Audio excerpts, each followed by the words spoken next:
Terima kasih Anda masih bersama kami. Bagi Anda yang baru saja bergabung, kami hadirkan kembali 3 berita utama hari ini. Cabut PPKM, pemerintah Kota Solo mulai menerapkan lepas masker di lingkungan Balai Kota Solo. Pasokan berlimpah karena petani mulai panen. Harga berbagai jenis sayur dan bawang merah di pasar tradisional di Boyolali anjlok. Banjir di Grobogan dan Kudus mulai mengganggu aktivitas para siswa. Kegiatan belajar tatap muka ditiadakan.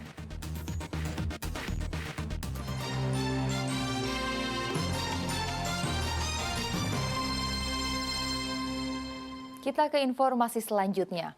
Pemkot Solo telah mencabut pemberlakuan pembatasan kegiatan masyarakat atau PPKM. Masyarakat maupun pegawai pun diperbolehkan melepas masker. Namun untuk tahap awal, lepas masker hanya berlaku di lingkungan Balai Kota Solo.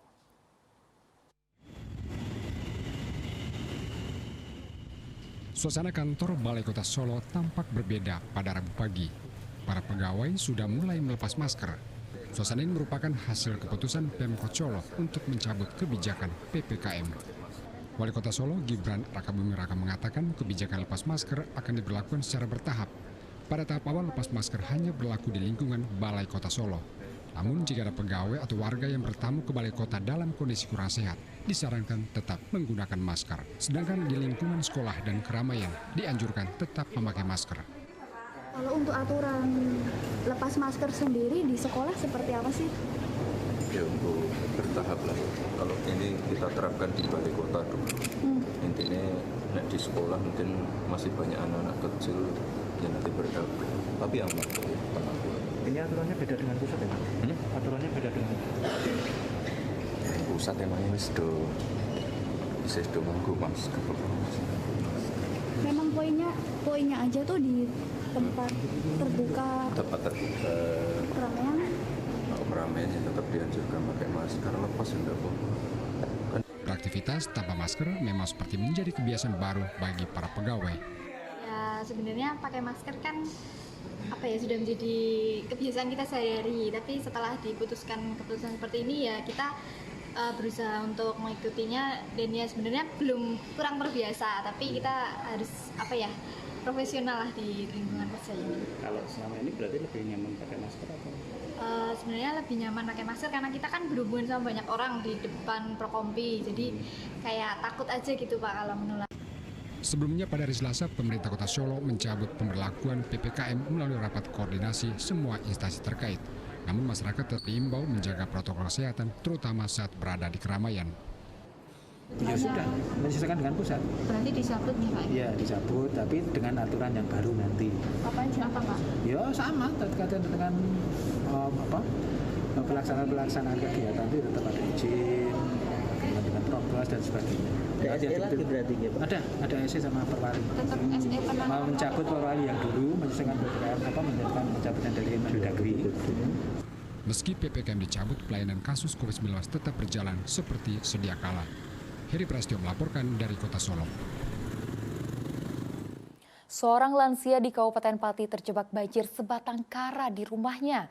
Dalam kondisi kedinginan, Nenek Karsi juga berjuang memenuhi kebutuhan makan sendiri. Hidup sebatang kara di tengah banjir. Begitulah kondisi yang harus dihadapi nenek 65 tahun ini.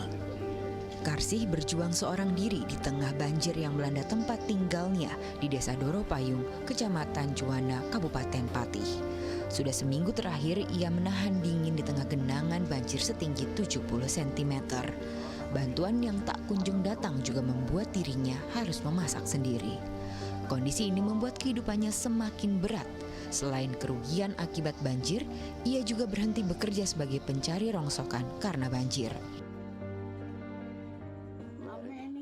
Saking pundi? Dari mana makannya? Dari mana? Nonton griya. Iki ngetupake. Berarti masak sendiri di rumah, Mbak? Nggih.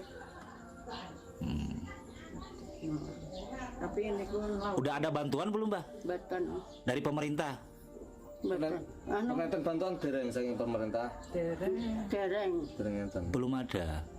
Hidup sendiri di sini, Mbak? Nggih. Ia memilih tak mengungsi untuk menjaga rumahnya. Banjir di Kabupaten Pati sudah sepekan lamanya.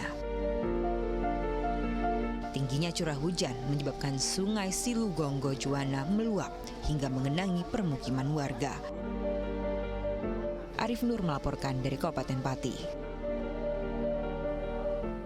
Di Kabupaten Pati ada komunitas yang terdorong membantu para korban banjir dengan mendirikan dapur umum. Setiap harinya komunitas kerukunan umat beragama itu membuat 1.000 porsi nasi bungkus untuk dibagikan. Tiada lelah untuk berbagi.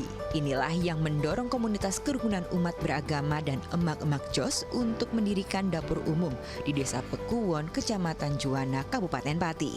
Setiap hari para relawan berkumpul dan memasak beragam menu untuk para korban banjir. Dalam sehari mereka bisa menyiapkan 1.000 porsi nasi bungkus. Seluruh nasi bungkus disalurkan di wilayah Juwana. Kemarin di antara 11 desa itu yang kita layani antara lain Desa Jepuro, Desa Tua, Desa Kedung Pancing, Desa Bungerjo. Terus kemarin kita ke Desa Mintomulyo, Margomulyo dan Gadingrejo. Berarti khusus wilayah Juwana, Mas ya? Khusus wilayah Juwana. Mas, ini berapa hari buka ini, Mas? Ini berjalan sudah 3 hari ini. 3 hari. Nanti dilaksanakan sampai kapan, Mas? Sampai airnya surut. Dapur umum ini didirikan sejak banjir melanda wilayah Juwana. Mereka akan menutup dapur umum jika banjir sudah surut. Diketahui ada 7 desa yang terkena banjir di Kecamatan Juwana. Arif Nur melaporkan dari Kabupaten Pati. Pemerintah Provinsi Jawa Tengah menargetkan pembangunan 615 unit rumah dalam program Tukul Lemah oleh Omah di tahun 2023. Selain itu, Gubernur Jawa Tengah mendorong sinergitas antara lembaga dan instansi pemerintah dalam menghadapi masalah seperti bencana alam. Penanggulangan bencana, perbaikan sistem transportasi hingga pelayanan publik jadi target utama pemerintah Provinsi Jawa Tengah di tahun 2023. Koordinasi dan kolaborasi setiap instansi diperlukan, seperti kerjasama BMKG dan PT KAI dalam mengatasi banjir di Kota Semarang, terutama banjir Stasiun Semarang Tawang. Nah, pelayanan publik di pemerintah, di BUMN, di BUMD, dan di masyarakat saya kira penting untuk ditingkatkan terus-menerus.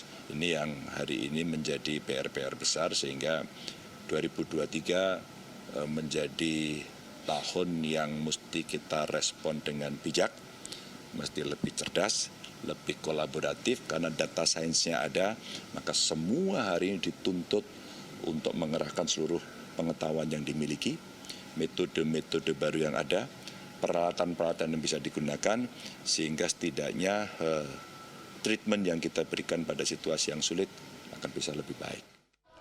Ganjar mengklaim sejumlah program peningkatan kesejahteraan masyarakat pada 2022 berjalan baik, seperti pembangunan 253 unit rumah dalam program Tukul Lemah oleh Omah.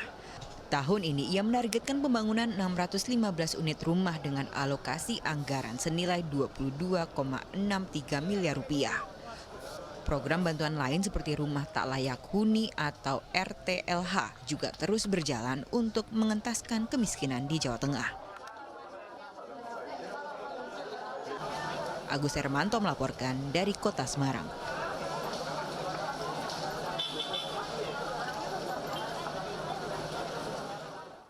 Panitia Pemilihan Kecamatan atau PPK Kota Salatiga resmi dilantik.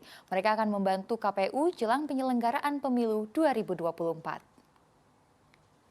Ada 20 anggota PPK yang dilantik KPU Kota Salatiga kemarin. PPK akan membantu KPU jelang penyelenggaraan pemilu 2024 di Kota Salatiga. Tugas PPK dalam 15 bulan ke depan sama seperti KPU, tetapi fokus di tingkat kecamatan.